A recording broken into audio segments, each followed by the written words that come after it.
Salut tout le monde, moi c'est Julien et je travaille à la bibliothèque de Mundelsheim.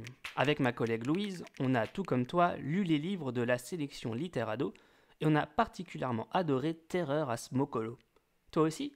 Ça tombe bien, parce qu'on a quelques recommandations à te faire qui devraient à nouveau te faire frissonner de peur et de plaisir. Tu dois sûrement connaître la célèbre série de livres Chair de poule. C'est la série jeunesse la plus vendue au monde après Harry Potter. L'horreur et l'épouvante, comme dans Terreur à Smokolo, ça plaît énormément. On aime frissonner. À chaque livre de la série, on découvre une nouvelle intrigue mettant en scène des ados ou des enfants face à des phénomènes étranges ou fantastiques. Suspense garanti.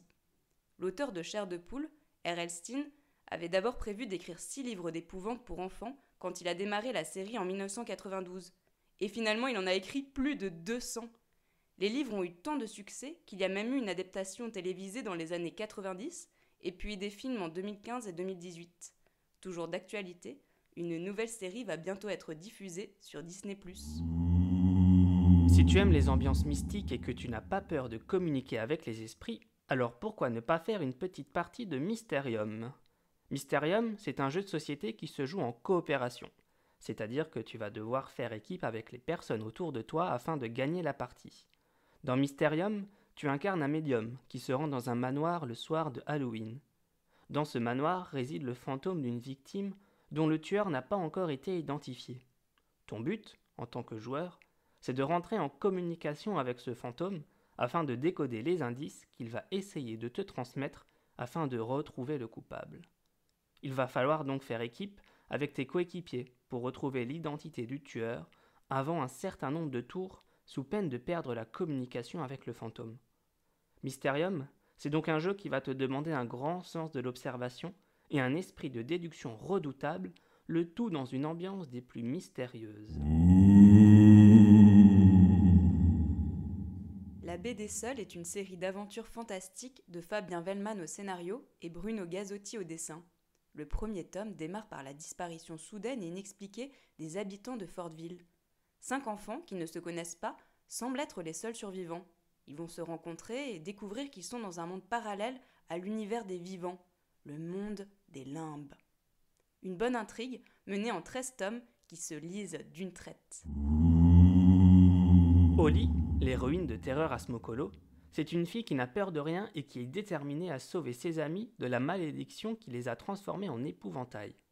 Une jeune fille intrépide donc, un peu comme celle du Voyage de Chihiro, un film d'animation japonais qui met en scène la jeune Chihiro, qui se retrouve bien malgré elle coincée dans le monde des esprits en compagnie de ses parents.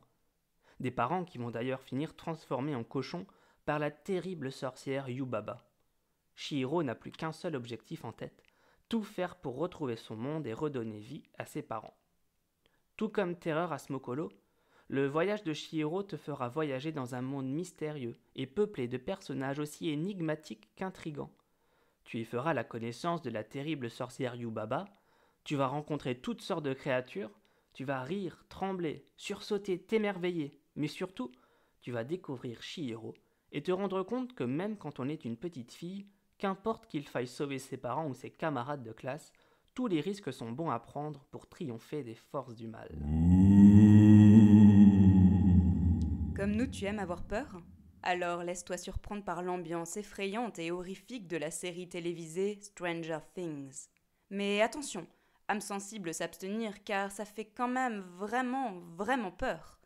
Dans cette série, on suit une bande de copains qui cherchent à retrouver leur ami Will, qui a disparu mystérieusement alors que des phénomènes surnaturels arrivent dans leur ville. Comme pour Terreur à Smokolo, tu peux t'identifier aux personnages principaux de Stranger Things, car ils ont ton âge et sont au collège.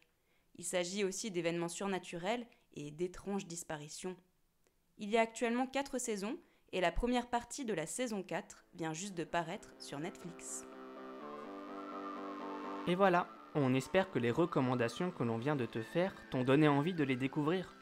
Ah, au fait, si Oli et sa bande d'amis te manquent, sache que l'auteur a sorti l'année dernière la suite de Terreur à Smokolo qui s'appelle Frisson au Mont Hemlock. Cette nouvelle histoire emmènera la jeune collégienne dans un hôtel au cœur d'une montagne. Au programme, rencontres surnaturelles et mystères non élucidés. Tu n'as décidément pas fini de frissonner.